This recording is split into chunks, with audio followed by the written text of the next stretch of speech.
الحمد لله الحنان المنان الذي خلق الإنسان وعلمه البيان، والصلاة والسلام على رسوله سيد الإنس والجان وعلى آله وأصحابه ذوي الخير والإحسان، أما بعد، فأعوذ بالله من الشيطان الرجيم، بسم الله الرحمن الرحيم. وَلَقَدْ كَرَّمْنَا بَنِي آدَمَ وَحَمَلْنَاهُمْ فِي الْبَرِّ وَالْبَحْرِ وَرَزَقْنَاهُمْ مِنَ الطَّيِّبَاتِ وَفَضَّلْنَاهُمْ عَلَى كَثِيرٍ مِّمَّنْ خَلَقْنَا تَفْضِيلًا. صدق الله مولانا العظيم وبلغنا رسوله النبي الأمين المتين المختار الكريم، ونحن على ذلك لمن الشاهدين والشاكرين، والحمد لله رب العالمين. بارگاہ رسالت معاب صلی اللہ تعالیٰ علیہ وسلم میں درود پاک کا ہدیہ پیش کریں. اللہم صلی علی سیدنا و مولانا محمد معدن الجود والکرم وآلہ واصحابہ الکرام وابنہ الکریم وبارک وسلم صلاۃ دائمۃ سرمدا ابدا. عزیزان گرامی وقار، اللہ تبارک و تعالی ہم سب پر اتنا بڑا کرم و احسان فرمایا ہے کہ اس نے ہمیں انسان پیدا کیا ہے، اس لیے کہ اس کی لاکھوں مخلوقات میں سے جو اشرف مخلوق ہے وہ انسان ہے. اور اللہ تعالیٰ نے خود بیان فرمایا وَلَقَدْ كَرَّمْنَا بَنِي آدم، ہم نے آدم کی اولاد کو عزت بخشی ہے، تاج کرامت عطا کیا ہے. وَحَمَلْنَاهُمْ فِي الْبَرِّ وَالْبَحْرِ، اور ہم نے ان کو خشکیوں میں بھی اور سمندروں میں بھی برتری عطا کی ہے. دونوں زمینیں اس کے لیے مسخر ہیں. وَفَضَّلْنَاهُمْ عَلَى كَثِيرٍ، اور اللہ تعالیٰ فرماتا ہے وَرَزَقْنَاهُمْ مِنَ الطَّيِّبَاتِ، اور ہم نے پاکیزہ چیزوں سے انہیں رزق دیا ہے. انسان غلاظت نہیں کھاتا، اور اگر کھاتا ہے تو پھر وہ انسانیت سے گر جاتا ہے. جانوروں کے لیے معاملات ہیں کہ ان کی عقل نہیں، وہ کسی کی بھی غلاظت کھا لیتے ہیں. بعض جانور تو ایسے ہیں کہ مرے ہوئے بچے بھی کھا لیتے ہیں اپنے ہی. انسان کو اللہ تعالیٰ نے ایسی فطرت سلیم عطا کی ہے اور عقل سلیم عطا فرمائی ہے کہ انسان اس طرح کی غلاظتوں میں کبھی اپنا منہ نہیں مارتا. اور رب تعالیٰ یوں فرماتا ہے وَفَضَّلْنَاهُمْ عَلَى كَثِيرٍ مِّمَّنْ خَلَقْنَا تَفْضِيلًا، اور ہم نے جتنی مخلوقات پیدا کی ان سب میں ہم نے انسان کو افضلیت عطا کی ہے. تو سب سے پہلا شکر اللہ رب العزت کا اس بات پر ہو کہ اللہ نے ہمیں انسان پیدا کیا. اب یہاں پر انسان کہتے کسے ہیں؟ ہم تو لفظوں سے جانتے ہیں، بلکہ آپ سے اگر کہا جائے تو آپ انسان ہیں میں انسان ہوں، اتنا ہی ہم جانتے ہیں. اس کو میں ایک مثال سے آپ کو سمجھانا چاہوں گا. برف کس کو کہتے ہیں؟ آپ کے ذہن میں یہ بات بیٹھی ہوئی، اس کی ڈیفینیشن معلوم ہے؟ جو نہایت ہی ٹھنڈا ہوگا اور سفید ہوتا ہے. دو چیزیں تو آپ کو معلوم ہیں، برف ٹھنڈا ہوتا ہے اور سفید ہوتا ہے. میں نے ایسی ہی تھرماکول کا ایک ٹکڑا لا کر کے آپ کو کہا یہ ہے برف. آپ نے لے تو لیا لیکن اس کو پھینک دیا اور کہا دکھنے میں تو برف جیسا ہے لیکن ٹھنڈا نہیں ہے. تو کیا ہر سفید چیز برف ہو سکتی ہے؟ اگر اس کے اندر ٹھنڈک نہیں ہے تو وہ برف ہے ہی نہیں. تو اسی طرح سے دکھنے والے جتنے چہرے ہیں یہ ضروری نہیں کہ انسان ہی ہوں. اگر اس کے اندر انسانیت نہیں ہے تو پھر وہ جانور سے گر گیا ہے. اب انسانیت کیا چیز ہے میرے عزیزو؟ یہ صرف جسم کا ایک مرکب نہیں ہے، بلکہ اس کے اندر سب سے اعلیٰ قسم کے اخلاق ہونی چاہیے. بعض مقامات ایسے ہیں جہاں انسان فرشتوں سے بھی افضل ہے. وہ اخلاق حسنہ، قدوسی و جبروت. اور شاعر مشرق نے کہا ہے کہ 4 عناصر ہوتے ہیں تو بنتا ہے انسان. وہ 4 عناصر، اس کے اندر قدوسی صفات ہو یعنی نیکیوں کی، اور اللہ رب العزت کے بندے ہونے پر اسے فخر ہو. ان تمام چیزوں کی ملاوٹ کے بعد انسان بنتا ہے. اب یہاں پر میں آپ کو بتانا چاہوں گا کہ صرف دکھنے والا ہی اگر انسان ہوتا تو پھر انسانوں میں اتنی خرابیاں نہیں ہوتی۔ اللہ تعالیٰ نے جس انسان کی فضیلت بیان فرمائی وہ بہت اعلیٰ ہے، اسی لیے مجھے یہاں بات یاد آتی ہے، میں بات یہاں سے شروع کرتا ہوں۔ ایک بزرگ تھے، اللہ کے کچھ اولیاء ہیں جو صاحب کشف ہوتے ہیں، وہ ظاہر کو بھی دیکھتے ہیں اور اندر تک کے حالات کو بھی دیکھتے ہیں۔ یہ حدیث پاک سے ہے، حضور صلی اللہ علیہ وسلم نے فرمایا اتقوا فراست المؤمن فإنہ ينظر بنور اللہ، مومن کی فراست سے ڈرو اس لیے کہ وہ اللہ کے نور سے دیکھتا ہے، یعنی دلوں کے حالات بھی دیکھ لیتا ہے۔ ایک بزرگ تھے، ان کے پاس ان کے ایک مرید آتے تھے، وہ کہتے کہ حضور دعا فرما دیں۔ وہ دعا کرتے اللہ تجھے انسان بنا دے۔ ظاہر سی بات ہے، اب اگر میں کسی کو کہوں تو وہ بھی جھلا جائے گا، کیا میں دکھتا نہیں ہوں آپ کو انسان؟ کوئی دوسری دعا کرو۔ وہ ایک دن دعا کے لیے کہے، انہوں نے دعا کیا، دوسرے دن پھر انہوں نے کہا مرید نے کہ حضور میرے لیے دعا فرما دے۔ پیر و مرشد نے کہا اللہ تجھے انسان بنا دے۔ تو دوسرے دن جھلا کر کے کہا کہ حضور ہر بار آپ یہی دعا کر رہے ہیں، کیا میں جانور ہوں؟ میں تو انسان ہوں ہی، میرے لیے کچھ اور دعا فرمائے۔ انہوں نے کہا بیٹھ جا میں تجھے دکھاتا ہوں۔ انہوں نے اپنے سر سے اپنی ٹوپی اتاری اور اس کی سر پر رکھ دی۔ جیسے ہی وہ مرید ان کی ٹوپی پہنا تو چیخنے لگا، چلانے لگا اور ادھر ادھر اچھل کود کرنے لگا۔ لوگوں نے اسے پکڑا۔ شیخ نے کہا کہ یہ آپ ٹوپی اتار لیں اس کے سر سے۔ ٹوپی اتار لی گئی۔ مرشد نے، شیخ نے پھر سے ٹوپی پہن لی۔ کہا کیوں، کیا بات ہے، کیوں اتنی اچھل کود مچائے تھے؟ اس مرید نے کہا کہ حضور آپ وہی دعا فرمائیں جو آپ تک کر رہے تھے۔ بتا تو صحیح۔ لوگوں کو اس نے روتے ہوئے بتایا کہ جیسے ہی میں نے پیر و مرشد کی ٹوپی پہنی تو میرے اعضاء جو ہے کتے کی طرح دکھنے لگے، مجھے جانور جیسی شکل میری نظر آنے لگی، تو میں گھبرا گیا کہ کہیں میں جانور بن تو نہیں گیا۔ میں نے ٹوپی اتاری تو پھر مجھے ساری جیسی چیزیں تھیں ویسی، یہ کیا ماجرا ہے؟ تو پیر و مرشد نے فرمایا انسان بسا اوقات برے کام کرتے کرتے جانوروں جیسا بن جاتا ہے، غلاظت میں اتر جاتا ہے، اور ہے تو حیوان، انسان بھی حیوان ہی سے بنا ہے، حیوان ناطق ہے۔ اس کے اندر جب غلاظت بڑھ جاتی ہے تو بسا اوقات یہ جانوروں سے بھی نیچے گر جاتا ہے، جس کے ہمیں دیکھنے کو نتائج آج مل بھی رہے ہیں۔ بڑے بڑے اس کی مثالیں، بڑی مثالیں بھی آج موجود ہیں۔ کوئی جانور اپنی برادری میں سے مادہ کے ساتھ اپنے جسمانی سکون حاصل کرتا ہے تو ٹھیک ہے، لیکن کسی کو پھاڑ دینا، مار دینا، قتل کر دینا یہ انسانوں سے ہوتا ہے۔ ایک مجبور لڑکی اگر درندوں کو مل جائے تو یہ جس طرح کی حرکتیں کر جاتے ہیں، جیسے آج سرخیوں میں موجود ہے بہت سارے حالات، تو کیا یہ انسان ہیں؟ انسان کہلانے کے لائق ہے؟ کتے بھی اپنی جسمانی سکون حاصل کرتے ہیں لیکن کسی مادہ کو پھاڑ کر کے ختم نہیں کرتے۔ جہاں ان کا جسمانی سکون حاصل ہوا وہ چھوڑ دے۔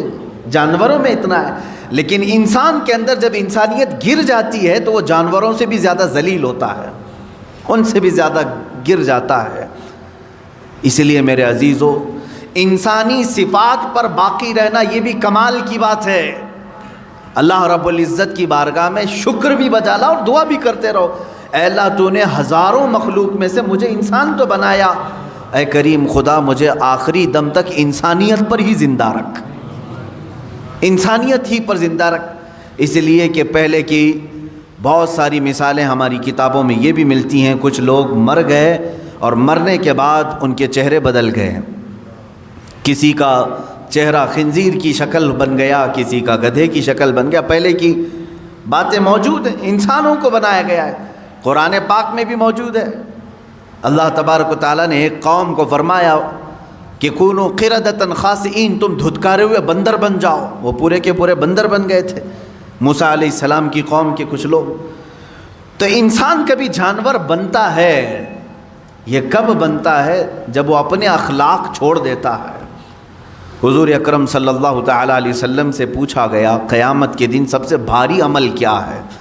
آپ فرماتے میزان عمل پر رکھے جانے والا سب سے وزنی عمل انسان کا اس کے اخلاق حسنہ ہیں، اس کے کیریکٹر ہیں، اس کے اخلاق ہیں۔ اور اسی لیے ایک بڑے حکیم و دانا ابن رشد تھے، انہوں نے کہا ہے کہ اپنی ایک کیلکولیشن میں انہوں نے لکھ کر کے بتایا، انہوں نے لکھا ایک نمبر لکھا، کہا یہ انسان کو میں 1 نمبر دیتا ہوں، اور پھر ایک 0 لگایا اور کہا اگر علم ہے تو اس کو میں 10 نمبر دیتا ہوں، اگر علم ہے تو میں اسے 10 نمبر دیتا ہوں۔ پھر 1 نمبر لگایا، کتنا ہوا؟ 100 ہو گئے۔ کہا اگر اس کے اندر خوبصورتی بھی ہے اور زبان میں نرمی ہے تو میں ایک اور 0 دیتا ہوں، 100 نمبر ہو جاتے ہیں۔ اور پھر کہا اور 1 نمبر لگا کر کے اگر اس کے اندر اخلاق ہیں تو میں ایک اور 0 اس کو لگا کر دیتا ہوں، 1000 نمبر دیتا ہوں، ایک اور 0۔ اور پھر کہا کہ اگر علم بھی ہے، خوبصورتی بھی ہے، اخلاق نہیں ہے تو یہ 1 ہٹا دو، جو باقی بچتا ہے وہی ہے۔ باقی کیا بچا؟ تو انسان کے اندر اگر اخلاق حسنہ نہیں ہے تو وہ 0 ہے، 0 ہے۔ عزیزان گرامی وقار، مجھے آج بات کرنی تھی ہیومن رائٹس کے متعلق۔ حقوق انسانی کیا ہیں؟ انسان کے حق کیا ہیں ایک کے دوسرے پر، اور اسلام کی اس میں امتیازی شان کیا ہے، اس میں اسلام کی خصوصیت کیا ہے۔ تقریباً صدیاں گزر گئی حقوق انسانی کے لیے، جو سب سے پہلی اعلامیہ جاری ہوا، یعنی ورلڈ لیول پر اگر کوئی بات اعلان کے طور پر پیش کی گئی تو سن 1948 میں یہ UN کے ذریعے سے ہیومن رائٹس کے لیے کچھ قوانین بنائے گئے کہ انسان کے انسان پر کچھ حق ہیں، فنڈامنٹل رائٹس ہیں ہر ایک کے۔ جینے کا حق ہر انسان کو ہے، آزادی کا حق ہر انسان کو ہے، مذہب کا اختیار کرنے کا حق ہر انسان کو ہے، کمانے کا حق ہر انسان کو ہے۔ یہ 1948 میں بنائے گئے، پوری دنیا میں مشہور کیے گئے، لیکن وہ بھی آج تک سب جگہ امپلیمنٹ نہیں ہو سکے۔ لیکن حجۃ الوداع کے موقع پر حضور اکرم صلی اللہ تعالیٰ علیہ وسلم نے حقوق انسانی، ہیومن رائٹس کا جو خطبہ دیا ہے اس کی مثال آج تک نہیں ہے۔ تعلیم حاصل کرنے کا حق ہر بندے کا ہے۔ ہندو مت میں پہلے تھا کہ صرف برہمن لوگ تعلیم حاصل کر سکتے تھے۔ منواد جب تھا تب تو حالات یہ تھے کہ اگر گیتا کسی دلت نے سن لیا تو اس کے کان میں گرم تیل ڈال دیا جاتا تھا۔ یہ کتابوں میں موجود بات میں عرض کر رہا ہوں۔ خیر، آج ترقی پاتے ہوئے حقوق انسانی کے طور پر بہت ساری چیزیں ختم ہو گئی۔ آج مساوات اور ایکویلٹی کی بات کی جاتی ہے، لیکن اب بھی امپلیمنٹ نہیں ہو سکا۔ ہیومن رائٹس میں سب سے پہلے حقوق انسان کے کیا ہیں، وہ اسلام کے نظریے سے میں پہلے بتانا چاہتا ہوں۔ اللہ کے حبیب صلی اللہ تعالیٰ علیہ وسلم کی حدیث ہے، کل المسلم علی المسلم حرام دمہ و مالہ و عرضہ۔ ہر مسلمان پر کچھ چیزوں کا حرام، آپ نے فرمایا کچھ چیزیں حرام ہیں، اس کا خون لینا تمہارے لیے حرام ہے۔ خون مطلب بلڈ ڈونیٹ نہیں، قتل کرنا، کسی کا خون کرنا حرام ہے۔ اس کا مال تمہارے اوپر حرام ہے، اس کی عزت تمہارے اوپر حرام ہے۔ کیا مطلب ہے؟ نہ تم کسی کا ناحق قتل کرو گے، نہ کسی کا تم مال ہڑپ کر رکھو گے، نہ تم کسی کی عزت کے ساتھ کھلواڑ کرو گے۔ 5 چیزیں ایسی ہیں جن کو کہا جاتا ہے جس کی حفاظت ہر مسلمان کے لیے فرض ہے، ہر مسلمان کے لیے فرض ہے، اپنی بھی کرے اور دوسرے کی بھی کرے۔ یہ ہیومن رائٹس کا سب سے جیتا جاگتا ثبوت میں آپ کو دے رہا ہوں۔ 5 چیزیں کیا ہیں؟ توجہ سے سنیں۔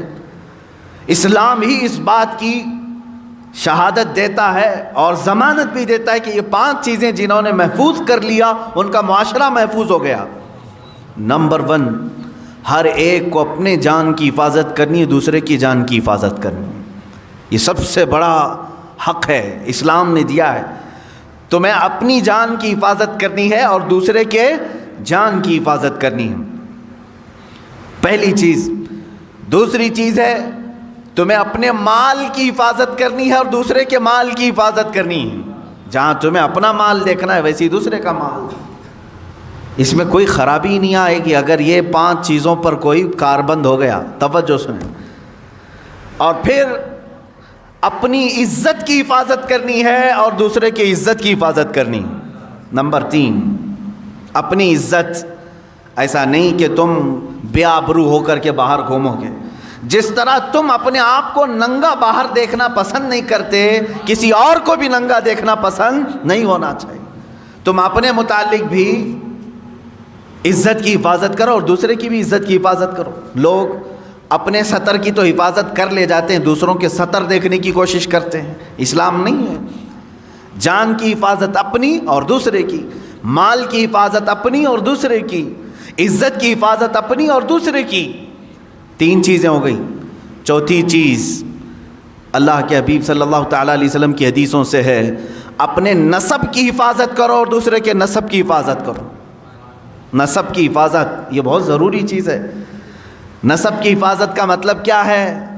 بغیر شادی شدہ بچے پیدا ہونے نہ دینا، ورنہ اس کا نسب ہی نہیں معلوم ہوگا.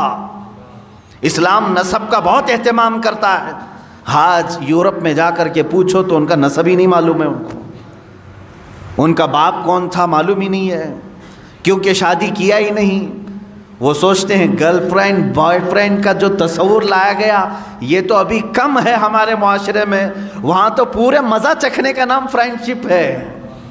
پوری شادی شدہ زندگی 2 بچے ہو جاتے ہیں پھر بھی گرل فرینڈ ہے ہماری. یہ نسب کو انہوں نے تباہ و برباد کر دیا. اور اس کے بعد جم گیا تو ٹھیک ہے، نہیں جما تو چھوڑ دیا. ہزاروں کی تعداد میں بچے ہیں، ایسے اولاد ہیں ان کے باپ کا اور ان کے نسب کا کچھ عطا پتہ نہیں ہے. لیکن اسلام نسب کا اہتمام کرتا ہے. نسب، اپنا بھی نسب کا اہتمام کرو اور دوسرے کی بھی نسب کو خلط ملط ہونے نہ دو. یہ ضروری ہے. اب یہاں سے کوئی یہ بات نہ سمجھ لے نسب کا مطلب اپنے ہی خاندان میں شادی کرنا ضروری ہے تاکہ ہمارا خاندان میں، ایسا ضروری نہیں اسلام. لیکن یہ ضروری ہے کہ تمہارے بچے کا کوئی باپ ہو، اس کا دادا ہو، اس کا نسب اوپر تک پہنچتا ہو. اگر بچے کا کوئی باپ ہی نہیں رہا، آہرہ جس کو کہتے ہیں، عورت ایسی فاحشہ اور طوائف ہے کہ اس نے نہ شادی کی لیکن اولاد ہوئی، وہ اپنے بچوں کے باپ کا نسب کس طرف جوڑیں گے؟ اسلام اس کے خلاف ہے. اسی لیے کتنا اہتمام کیا ہے معلوم ہے اسلام نے. ایک اس کی مثال میں دے دوں. اگر کسی عورت کو آپ نے طلاق دیا تو اسلام کہتا ہے وہ دوسرے سے نکاح کر سکتی ہے، لیکن تھوڑے دن اس کو ٹھہرنا فرض ہے. کیوں؟ کتنے دن تک ٹھہری رہے گی مطلقہ عورت؟ کتنے دن تک؟ 3 حیض جب تک اس کے نہ آ جائیں تب تک وہ دوسرے مرد سے نکاح نہیں کرے گی. 3 حیض جب تک نہ آ جائیں عورت کے، جب تک وہ دوسرے مرد سے نکاح نہیں کرے گی. جائز نہیں ہے اس کے لیے اس سے پہلے نکاح کرنا. اس میں حکمت کیا ہے؟ اس لیے کہ سائنٹیفیکل بھی آپ دیکھیں تو پتہ چلے گا اگر حمل ٹھہرا تھا پہلے مرد سے تو حیض نہیں آئے گا عورت کو. طلاق دینے والا مرد طلاق دے دیا اور اگر اس سے اس کو پریگننسی ہو گئی تھی، حمل ہو گیا تھا، تو پھر عورت کو حیض نہیں آئے گا.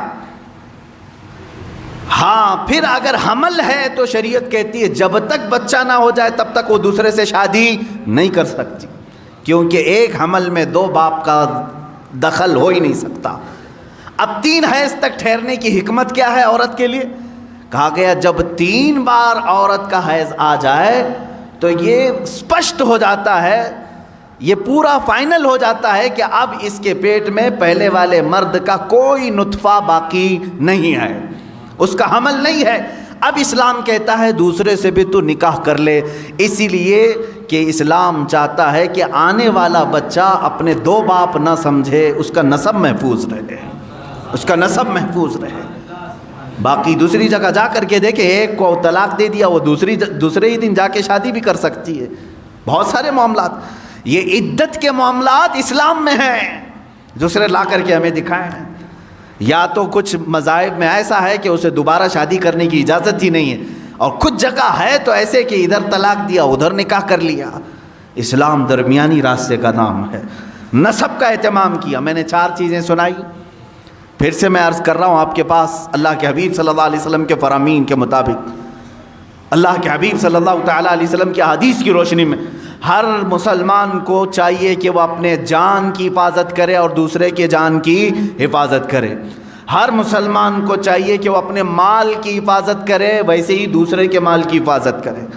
ہر مسلمان کو چاہیے کہ وہ اپنے عزت کی حفاظت کرے، ویسے ہی دوسرے کی عزت کی حفاظت کرے۔ نمبر 4، ہر مسلمان کو چاہیے کہ وہ اپنے نسب کا اہتمام کرے، اسی طرح دوسرے کے نسب کا بھی اہتمام کرے، خیال کرے۔ 5ویں چیز ہے جو بہت اہم ہے، اسلام نے کہا ہر مسلمان کو اپنے دین کی حفاظت ضروری ہے۔ اسی طرح کہا گیا کہ دوسرے کے دین سے چھیڑ چھاڑ بھی نہ ہو۔ لا تسبوا الذین یدعون من دون اللہ فیسبوا اللہ عدوا بغیر علم۔ اللہ قرآن میں فرماتا ہے تم دوسروں کے خداؤں کو گالی نہ دو جو اللہ کے علاوہ دوسروں کی پوجا کرتے ہیں، ہاں بغیر علم کے وہ پھر اللہ کو گالی دیں گے۔ تو یہاں دین کی حفاظت بھی ہمارے لیے ضروری۔ یہ 5 چیزوں کی آپ حفاظت کر لے جاؤ، معاشرہ کبھی ڈس بیلنس نہیں ہوگا، نظام برقرار رہے گا۔ آج یہاں پر بیلنس نہیں ملتا، اس کی وجہ کیا ہے؟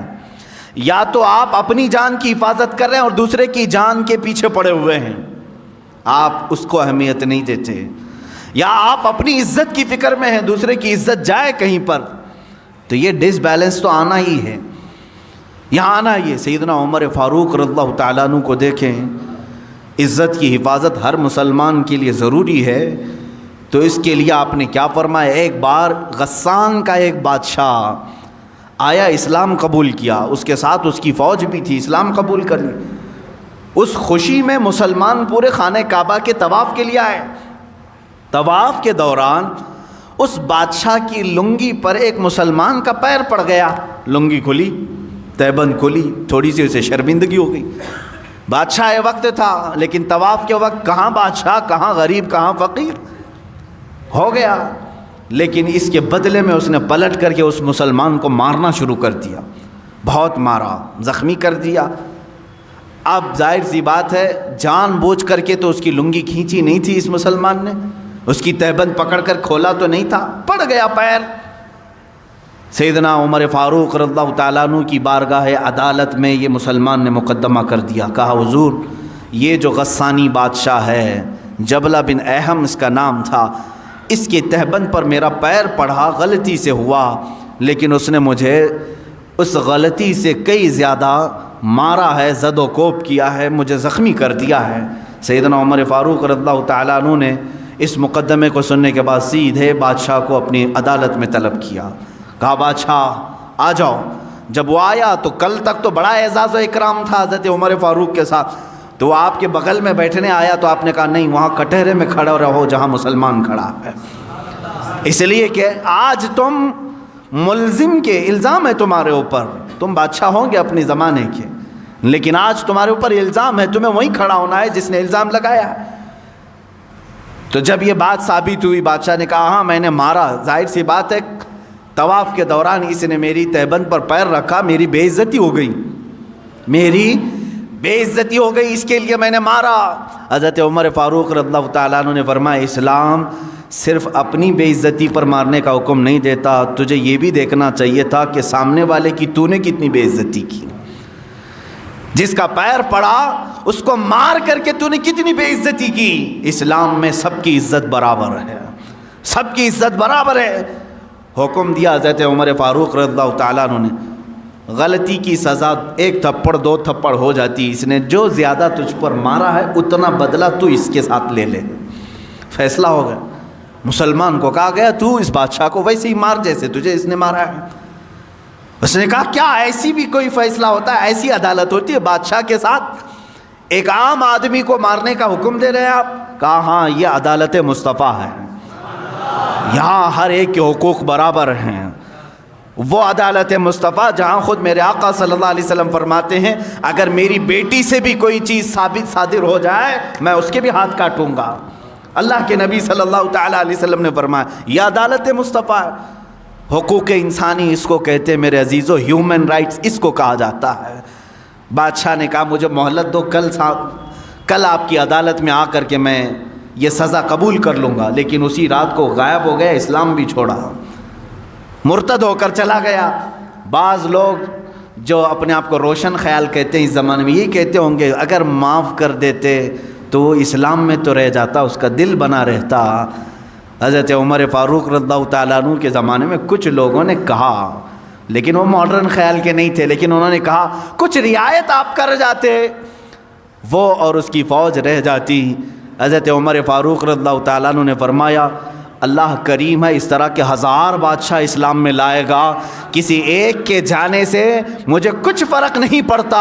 فرق تو یہ ہوتا کہ اگر آج میں نے اس کے ساتھ الگ فیصلہ کیا ہوتا، صبح قیامت تک آنے والی قومیں بادشاہوں کے ساتھ الگ انصاف کرتی، غریبوں کے ساتھ الگ کرتی۔ یہ ہیومن رائٹس ہے، جہاں سے بالکل کوئی ایک قطرہ بھی کسی کا ناانصافی سے استعمال نہ کیا جائے۔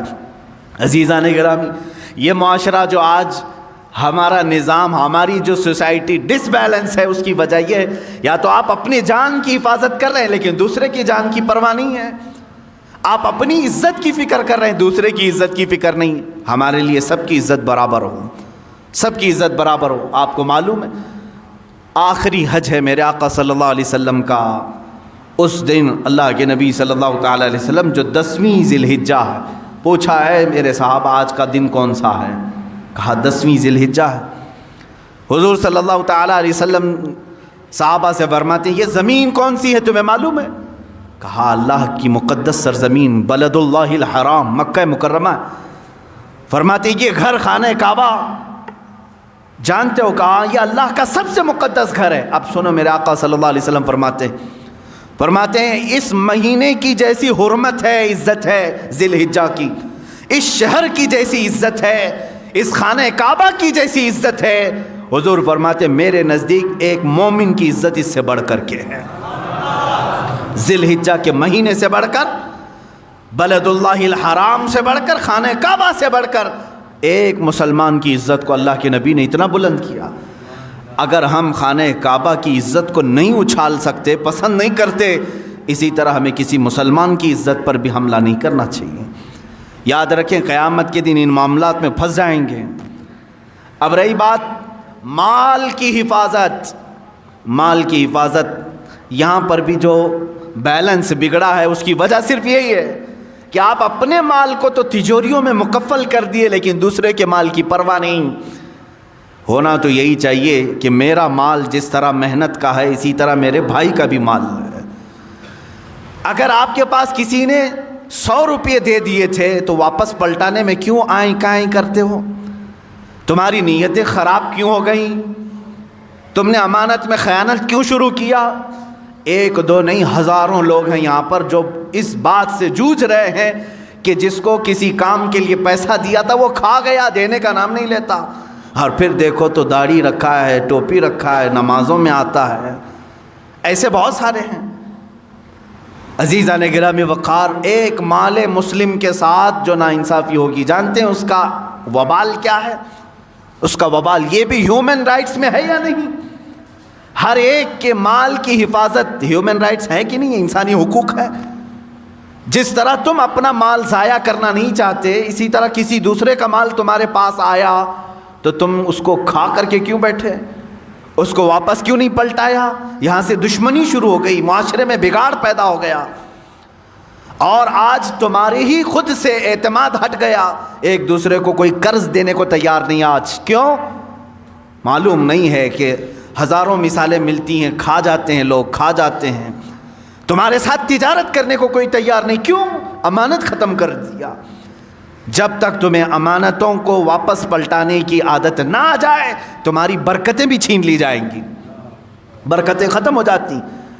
اب سنو، تم بہت بڑے بڑے یہاں 1,00,000 2 لاکھ کھا کر کے ڈکار تک نہیں لے رہے ہیں، 1 درہم کی بات کرتا ہوں، 2 درہم کی بات کرتا ہوں۔ مدینہ رسول ہے، اللہ کے حبیب صلی اللہ تعالیٰ علیہ وسلم کی بارگاہ میں ایک صحابی رسول کا انتقال ہوا، جنازہ آیا، جنازے کے لیے صفیں کھڑی ہو گئیں۔ اللہ کے حبیب صلی اللہ تعالیٰ علیہ وسلم آگے بڑھے، جنازہ پڑھانے سے پہلے میرے آقا صلی اللہ علیہ وسلم نے پوچھا اس پر کسی کا قرض تو نہیں تھا؟ اس پر کسی کا حق باقی تو نہیں تھا؟ تو ایک جماعت میں کھڑے صف میں ایک صحابی نے کہا ہاں یا رسول اللہ، یہ میرے 2 درہم باقی چھوڑ گیا ہے، میرے 2 درہم اس کے پاس تھے۔ ادا نہیں کیا اور موت آ گئی اس کی. اللہ کے حبیب صلی اللہ تعالیٰ علیہ وسلم کے الفاظ سنو، حدیث پاک میں موجود ہیں. صلو علی صاحبکم ولا اصلی علیہ. اے لوگو تم چاہو تو نماز پڑھ لو، میں اس پر نماز نہیں پڑھوں گا.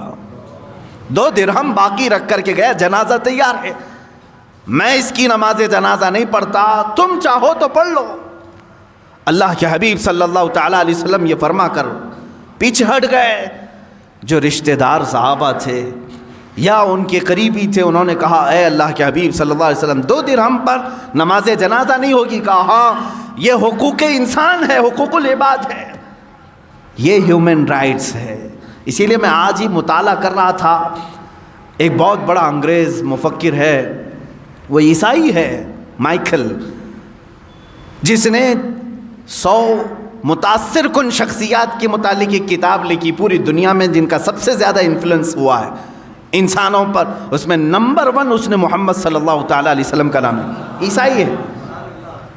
عیسائی ہے. اس نے 100% یعنی 100 وہ لوگ جنہوں نے پوری دنیا پر اپنا اثر قائم کیا، اس میں پہلے نمبر پر میرے آقا کی ذات. اس نے اس کی وجہ بھی لکھی کہ میں نے دیکھا ہے بہت ساری دنیا میں شخصیتیں آئیں، اپنا اثر جمایا لوگوں پر، اپنا اثر جمایا. کچھ سیاسی لیڈر آئے، کچھ فوجی لیڈر آئے، کچھ جنگجو آئے باہر قسم کے، سب نے اپنا انفلوئنس جمایا انسانوں پر. لیکن محمد صلی اللہ تعالیٰ علیہ وسلم، پروفٹ محمد، ایک ذات ایسی ہے جن کے جانے کے 1400 سال بعد بھی انفلوئنس باقی ہے، اثر ختم نہیں ہو رہا ہے. اور ایسے مضبوط قوانین انہوں نے بنائے تھے کہ وہ اپنے لیے بھی اس کو امپلیمنٹ سمجھتے تھے اور سارے لوگوں کے لیے بھی. یہ کون کہہ رہا ہے؟ ایک انگریز مفکر کہہ رہا ہے. اللہ کے حبیب صلی اللہ تعالیٰ علیہ وسلم اصول کے اس قدر پابند تھے، پابندی کرانے والے تھے. اللہ کے حبیب صلی اللہ تعالیٰ علیہ وسلم نے فرمایا تم اپنے صاحب کی نماز پڑھتے ہو تو پڑھ لو، میں نہیں پڑھوں گا. یہ مال مسلم کی حفاظت ہے. مسلمان کے مال کو جیسا تمہارا مال محفوظ ہے ویسا ہی دوسرے کا مال بھی محفوظ ہونا چاہیے. تو ایک صحابی نے بڑھ کر کے کہا آقا میں ضمانت دیتا ہوں کہ اس کے 2 درہم میں قرضہ چکا دوں گا، آپ نماز پڑھا دیں. وہ سامنے آئے تو حضور صلی اللہ علیہ وسلم نے ان کو سامنے کیا، آؤ وقت بتاؤ کہ کس وقت ادا کرو گے. انہوں نے کہا کل کی مغرب تک میں 2 درہم ادا کر دوں گا، مجھے وقت دیا جائے. تو اس قرض خواہ سے پوچھا گیا کیا تجھے منظور ہے کل تک کا ٹائم؟ اس نے کہا ہاں یا رسول اللہ صلی اللہ علیہ وسلم. تب حضور نے نماز پڑھائی اور اس کے بعد دعا نہیں کی. دوسرا دن آیا مغرب، حضور اکرم صلی اللہ تعالیٰ علیہ وسلم انتظار میں تھے.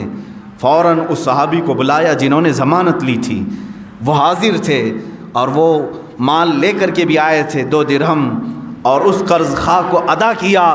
تب میرے آقا نے ہاتھ اٹھا کر کے دعا کی، اے اللہ کل جس کی وفات ہوئی اس کی مغفرت فرما.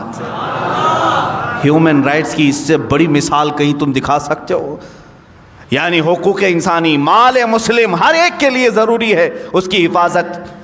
جن لوگوں نے ہڑپ کر کے اب رکھا ہے یا کسی کا دینا باقی ہے، یاد رکھو 1 روپیہ تمہیں جہنم میں لے جا سکتا ہے. 1 روپیے کی بات کر رہا ہوں، 1 روپیہ تمہیں دوزخ میں لے جا سکتا ہے. جس کا دینا باقی ہے یہاں پر ختم کر کے چلے جاؤ. 2 باتیں اور میں کہہ جاتا ہوں. مسلمان پر جو حقوق فرض ہیں اس میں مال کی بھی حفاظت فرض ہے. فرمایا گیا کل قیامت کے دن کچھ لوگوں کے گلے میں زمینوں کا توق ڈالا جائے گا، زمینیں لٹکائی جائیں گی اور وہ اس بوجھ سے ان کا چہرہ نیچے جھک چکا ہوگا. بڑی بڑی زمینیں گلے میں توق بنا کر ڈالی جائیں گی. تم کیا سمجھ رہے ہو میں تو اتنا ہی چھوٹا ہوں، اتنی بڑی زمین گلے میں کہاں سے آئے گی؟ قیامت کے دن جہنم میں جانے والے کی شکل بہت بڑی بنائی جائے گی. حدیث پاک میں ملتا ہے ایک جہنمی کی شکل مکہ اور مدینے کے بیچ جتنا فاصلہ اتنے بڑے فاصلے جیسی بنائی جائے گی. 450 کلومیٹر کا فاصلہ ہے، 425 کلومیٹر کا فاصلہ ہے. اگر ایک آدمی بیٹھ جائے تو کہا گیا کہ ادھر اس کا ہاتھ ہوگا ادھر ایک ہاتھ ہوگا، اتنی بڑی شکل بنائی جائے گی. تب اسے دوزخ میں ڈالا جائے گا. زمینوں کا توق اس کے گلے میں ڈالا جائے گا. کیوں؟ کہا اس کی زمین ہڑپا ہوگا، اس کی زمین پر قبضہ کیا تھا، اس کا مال لیا تھا. یہ سب قیامت کے دن سَيُطَوَّقُونَ مَا بَخِلُوا بِهِ يَوْمَ الْقِيَامَةِ۔ اللہ تعالیٰ نے قرآن میں بھی فرمایا جو کچھ انہوں نے بخالت کی وجہ سے بچا کر اپنے پاس رکھ لیا تھا، یہ طوق بنا کر، گلے کا ہار بنا کر کے قیامت کے دن ڈالا جائے گا۔ حقوق میں تم پورے کے پورے اتر جاؤ مسلمانوں، ایک دوسرے کا حق نہ کھاؤ۔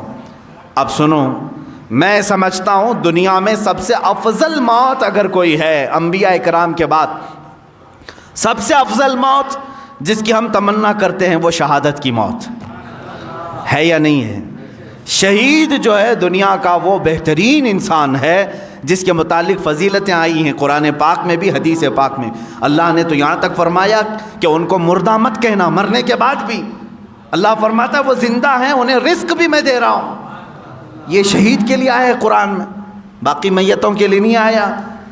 شہید کے لیے حدیث میں یہ بھی ہے کہ دنیا میں وہ واحد ایسی ذات ہے جس کو مرنے سے پہلے اسے جنت دکھائی جاتی ہے، خون کا قطرہ اس کا زمین پر گرنے سے پہلے اسے جنت کے دروازے دکھائے جاتے ہیں، اس کا ٹھکانہ اسے دکھایا جاتا ہے، وہ جنت میں اپنا محل دیکھ کر کے جاتا ہے شہید۔ اب سنو، سب سے افضل موت شہید کی ہے۔ ایک بار درد ہوتا ہے شہادت میں، باقی ہمیشہ کا آرام ہی آرام ہے، سکون ہی سکون ہے۔ شہید کے لیے کہا گیا اس کے اگلے پچھلے سارے گناہ اللہ معاف فرمائے گا۔ یہ سب سے بڑے اصول ہو گئی زندگی، کچھ بھی تھے اس کے گناہ معاف کر دیے جائیں گے۔ لیکن ایک جگہ جا کر میری نظر رک گئی، حدیثوں کو پڑھ رہا تھا، قیامت کے دن اگر شہید کے اوپر کسی کے مال کا حق باقی تھا تو فرمایا جائے گا اسے دوزخ میں بھیجو۔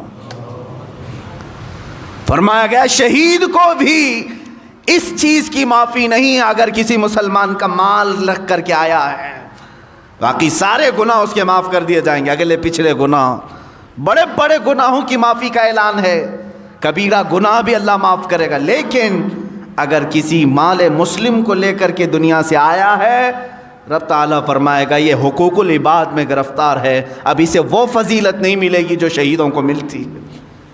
عزیزان گرامی، اس سے اندازہ کر سکتے ہو کہ یہ حقوق انسانی پر اسلام نے کتنی بڑی توجہ دی ہے۔ جان کی جیسے حفاظت ہے، دوسرے کی جان نہ لو، وَلَا تَقْتُلُوا النَّفْسَ الَّتِي حَرَّمَ اللَّهُ إِلَّا بِالْحَقِّ۔ اللہ نے فرمایا کسی جان کا قتل مت کرنا، اللہ نے تم پر حرام کر دیا ہے مرڈر کرنا کسی کا بھی، الا بالحق، ہاں حق کے ذریعے سے۔ حق کے ذریعے سے مطلب کیا ہے؟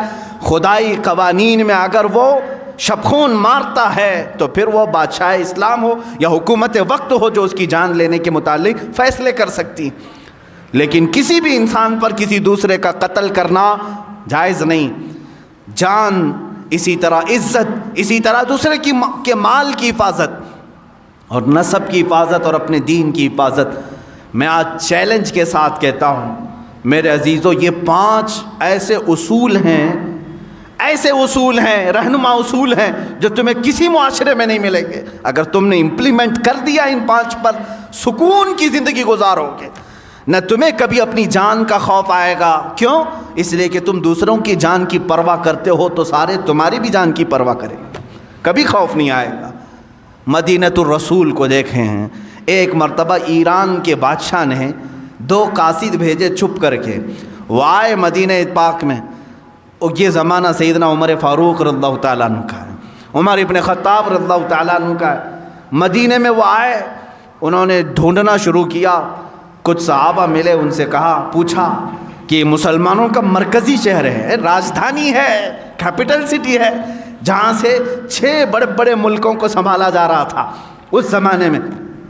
وہ آئے 2 ایرانی، کہا تمہارا بادشاہ کہاں رہتا ہے؟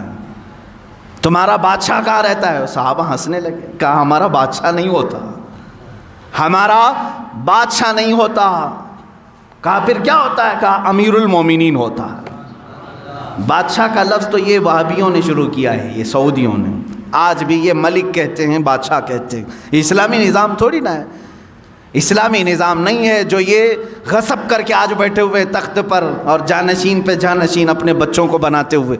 اسلام نے ایسا کبھی نظام نہیں رکھا۔ اگر جانشین بیٹا ہی بادشاہ بننا ہوتا تو صدیق اکبر کے بھی بیٹے تھے، عمر فاروق کے بھی بیٹے تھے، انہوں نے کبھی اپنے بعد اپنے بیٹوں کو تخت پر نہیں بٹھایا۔ کہا یہ امت مصطفیٰ فیصلہ کرے گی، جو ان میں سب سے افضل ہوگا وہ اس کی باغ ڈور سنبھالے گا. بادشاہ نہیں ہوتا ہمارا. کہا ٹھیک ہے. بادشاہ نے امیر المومنین, چلو ٹھیک ہے امیر المومنین, تمہارے یہاں بولنے کا لفظ الگ ہوگا. اچھا اس کا محل کہاں ہے؟ وہ پھر مسکرائے. کہا اس کا محل بھی نہیں ہوتا, اس کا محل بھی نہیں ہوتا. کہا پھر کہاں ملے گا تمہارا امیر؟ کہا دیکھو مسجد نبوی کے قریب میں ایک پیپل کا جھاڑ ہے, اس کے نیچے سو رہا ہوگا. ایک درخت ہے پیلو کا, اس کے نیچے آرام کر رہا ہوگا. وہ دونوں آئے اور دیکھا تو دوپہر کا وقت تھا, کڑی دھوپ ہے. اس درخت کے چھاؤں میں, سائے میں حضرت عمر فاروق رضی اللہ تعالیٰ عنہ ہلکی سی ایک پتلی چادر بچھائے ہوئے, ننگی پیٹھ ہے, آرام فرما رہے ہیں. دیکھ کر کے وہ ہیبت زدہ رہ گئی. یہی عمر ہے جس سے قیصر و کسریٰ تھرا رہے ہیں, وہ کپ کپی ہے ان کے اندر, اور یہ یہاں تنہا سو رہا ہے. اسی اسنا میں حضرت عمر فاروق رضی اللہ تعالیٰ عنہ کی آنکھ کھل گئی. آپ نے پوچھا تم لوگ قاصد بن کر کے آئے ہو اور دل میں سوچ رہے ہوگے کہ ابھی چاہیں تو ہم حملہ کر لیں. وہ ڈر گئے, کانپنے لگے. حضرت عمر فاروق رضی اللہ تعالیٰ عنہ نے فرمایا یاد رکھو ہم نے اپنے تخت خلافت کو کسی کے خون پر نہیں بٹھایا جیسے تمہارے بادشاہوں نے جمع کر رکھا ہے. ہم دوسروں کے جان کی حفاظت کرتے ہیں, سارے ہماری جان کی بھی حفاظت کرتے ہیں. جب تم مسلمان کی اور دیگر مخلوق کے جان کی حفاظت کرو گے, اللہ تمہارے جان کی حفاظت کرے گا. اللہ رب العزت میری حفاظت میں, جب تک رب تعالیٰ نہ چاہے مجھ پر کچھ نہیں ہوگا. یہ توکل تھا, وہ یقین تھا. اور مدینہ طیبہ میں اس طرح سے آرام سے رہنے کی ایک وجہ یہی تھی کہ ان کا دل اندر سے پاک تھا کہ ہم سب کسی دوسرے کی جان کی ہم اس طرح سے بے حرمتی کرنا نہیں چاہتے. تو اللہ تعالیٰ جب تک نہ چاہے ہمارے ساتھ کچھ برا نہیں ہوگا. میرے عزیزو, آج کے حالات پر میں تھوڑی سی بات یہ کر دوں. یہ اسلامی اصول ہیں جو میں نے بتائے. ہیومن رائٹس کا سب سے بڑا سبق ہے اسلام میں, لیکن جو ہیومن رائٹس کے سب سے بڑے علم بردار ہیں آج, وہ امریکہ ہو, یورپ ہو یا UN, جس میں 1948 میں ایک اعلامیہ جاری کیا گیا تھا سن 1948 میں کہ ہر ایک دنیا میں رہنے والے انسان کو کچھ فنڈامنٹل رائٹس ہیں. ہر ایک کو تعلیم کا حق ہونا چاہیے, ہر ایک کو آزادی رائے کا, اظہار رائے کی آزادی ہونی چاہیے, مذہب کی آزادی ہونی چاہیے, کھانے پینے کا اس کا اپنا رائٹ ہے, فنڈامنٹل رائٹ ہے, شادی اس کا اپنا رائٹ ہے. یہ سب ایک اصول بنا کب؟ 1948 میں. اس سے پہلے کہاں تھے؟ ایک دوسرے کا حق مار رہے تھے. چلو ٹھیک ہے ہم مان لیتے ہیں 1948 کے بعد ہیومن رائٹس تمہیں پوری دنیا میں پھیلانے کا ایک شوق تو آیا, لیکن 70 سال کے بعد بھی امپلیمنٹ نہیں کر سکے. آج تک نہیں کر سکے. دادا گیری, گنڈا گردی آج بھی جاری ہے. کیا امریکہ جس زمین پر اترتا ہے وہاں کے انسانوں کا احترام کرتا ہے؟ کیا وہاں کے بچوں کا, وہاں کی عورتوں کا خیال کیا جاتا ہے؟ جاؤ اگر دیکھنا ہو تو عراق کی سرزمین بنجر کر کے رکھا ہے, جہاں سے سبزے بھی نہیں اگتے. اتنے بم برسائے انہوں نے, کیمیکل کے ہتھیار ملک شام پر ڈالے, لاکھوں کی تعداد میں بچے فنا ہو چکے, بے گھر ہو چکے ہیں. کچھ ایسے اولاد ہیں جن کی عمر 8 سال 9 سال, ماں بھی فوت باپ بھی فوت. کیا یہ ہیومن رائٹس ہے؟ کیا یہ انسانی حقوق ہے؟ اسی طرح میرے عزیزو, یورپ کی سرزمین نے آزادی کے نام پر جو ننگا ناچ دکھایا پوری دنیا کو, عورتوں کو بھی ننگا کر کے بازار میں لائے, مردوں کو بھی ننگا کر کے لائے. اب تو یہ ہیومن رائٹس کے نام پر اتنی آزادی دینے کو چاہتے ہیں کہ بیٹا چاہے تو ماں سے نکاح کر لے, بھائی چاہے تو اپنی بہن سے بیاہ کر لے. یہ ہیومن رائٹس ہے, یہ آزادی ہے. اسلام اس چیز کے متعلق ہرگز نہیں پسند کرتا. ہمارے یہاں نسب کا بھی احترام کیا جاتا ہے اور دین کا بھی اہتمام کیا جاتا ہے. اور اسی طرح ہیومن رائٹس کی بات کرنے والی بہت ساری تنظیمیں, NGOs ہیں, لیکن وہ NGO کے نام پر جو دوسرے کام کرتی ہیں وہ بھی ہمیں معلوم ہے. ہمارے اس ملک میں ہیومن رائٹس کی جو دھجیاں اڑائی جا رہی ہیں, اس پر کیوں گفتگو نہیں ہوتی؟ یہاں پر بھی کاسٹزم کتنا بڑا جراثیم بن کر کے پھیلا ہوا ہے, کتنا بڑا ناسور ہے. خاص طور پر ہندوستان کے ان علاقوں میں, راجستھان میں, اتر پردیش میں, بہار, کاسٹزم ایسا ہے کہ ایک برادری کی لڑکی دوسرے بڑے اعلیٰ ذات والے سے نہ کبھی شادی کر سکتی ہے، شادی تو دور کی بات، اس کو چھو بھی نہیں سکتی۔ میں اجمیر پاک گیا تھا، وہاں پر بھی ایک ہندو صاحب ہیں، انہوں نے آ کر کے کہا کہ مجھے میرے گاؤں سے بھگایا گیا ہے صرف اس لیے کہ ایک اعلیٰ ذات کی لڑکی کے ساتھ میں نے بات چیت کی تھی، میرا حقہ پانی بند ہے، میرا آنا جانا بند ہے، پورے گاؤں والوں نے بائیکاٹ کر رکھا ہے۔ کہا اس پہ پولیس کچھ نہیں کہتی؟ کہا پولیس بھی تو پنچایت کے نیچے ہوتی ہے نا، جیسے گاؤں والے فیصلہ کریں گے۔ آج تک چل رہا ہے، لوگوں کے حقوق مارے جاتے ہیں، اور بڑی ذات کے لوگ اگر جرم کریں تو اسے چھپا دیا جائے، چھوٹی ذات کے لوگ اگر جرم کریں تو انہیں پھانسی پر لٹکا دیا جائے، بلکہ یہاں تو اب کورٹ فیصلہ نہیں کرتی، خود ہی لوگ فیصلہ کر جاتے ہیں، مار کر ختم کرتے ہیں۔ عزیزان گرامی وقار، میں پھر سے یہی بات کرنا چاہوں گا، اللہ کا ہزارہ نہیں کروڑہ احسان ہے، اس نے ایک پاکیزہ دین اسلام میں ہمیں پیدا کیا ہے، جہاں ہمیں اللہ رب العزت نے کاسٹزم کے تمام فرق کو ختم کرنے کا حکم دیا۔ اللہ تعالیٰ نے فرمایا ہے کہ ان اکرمکم عند اللہ اتقاکم، تم میں کوئی بھی افضل نہیں، کوئی افضل نہیں، تم میں سب سے زیادہ افضل وہ ہے جس کے اخلاق سب سے اچھے ہوں گے، جو پرہیزگار سب سے زیادہ ہو، وہی افضل ہے، وہ چاہے کسی بھی چھوٹی برادری میں پیدا کیوں نہ ہوا ہو، وہ ہمارے لیے افضل ہے، تقوی سے افضل ہوگا۔ یہاں تک کہ سادات ہمارے ہاں بالکل محترم ہیں، حضور اکرم صلی اللہ تعالیٰ علیہ وسلم کی آل ہیں، لیکن خاندان کا یہ تعصب ان کے لیے بھی جائز نہیں۔ اگر کوئی یہ کہے میں سید ہوں مجھے ٹیکس دو، تو وہ جرت کر رہا ہے دین اسلام میں، اسلام میں وہ جرت کر رہا ہے۔ میں سادات کو بہت ادب کی نگاہ سے دیکھتا ہوں، اور یقیناً ہمارے آقا صلی اللہ علیہ وسلم نے ہمیں حکم بھی فرمایا، لیکن سادات کو جس طرح سے فوقیت حاصل ہے وہ ہمارا اپنا پرسنل معاملہ، ہم ادب و احترام کریں، لیکن جو سادات ہیں ان کے لیے حضور نے کیا فرمایا؟ اپنی بیٹی حضرت فاطمہ سے کہا تو عمل چھوڑنا مت، اعملی یا فاطمہ، اے فاطمہ نماز روزے حج و زکوٰۃ جو تم پر فرض ہیں اس میں کوتاہی نہ آنے پائے، یہ سوچ کر کے کہ میں رسول کی بیٹی ہوں عمل نہیں چھوڑنا۔ حضور نے اپنی بیٹی کو حکم دیا ہے، بعد کے آنے والی اولاد پر تو اور بھی زیادہ فرض ہے۔ عزیزان گرامی، کاسٹزم یا یہ خاندانی تعصب، اس چیز کو اگر کوئی لے کے آتا ہے، یہ خان ہے، یہ پٹھان ہے، یہ مرزا ہے، یہ سید ہے، یہ تمام تصورات اسلام میں نہیں ہیں میرے عزیز۔ ٹھیک ہے، پہچان کے لیے کوئی خاندان ہو سکتا ہے تمہارا، الگ تعارف کے لیے کوئی تمہاری برادری ہو سکتی ہے، لیکن کسی برادری کو کسی پر فوقیت حاصل نہیں ہے۔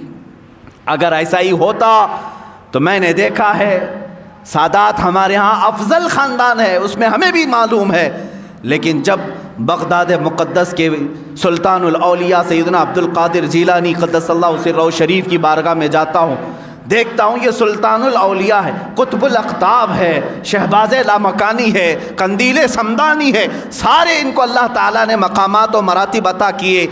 اب ظاہر سی بات ہے جو خود ولیوں کا سردار ہو وہ سادات میں سے بھی ہیں، حسنی سید ہیں، حسینی سید ہیں، ماں اور باپ دونوں کی طرف سے سید ہیں، ساری افضلیت جمع تھی، لیکن جب بیعت کرنے کی بات آئی کس کے ہاتھ میں آپ نے ہاتھ دیا؟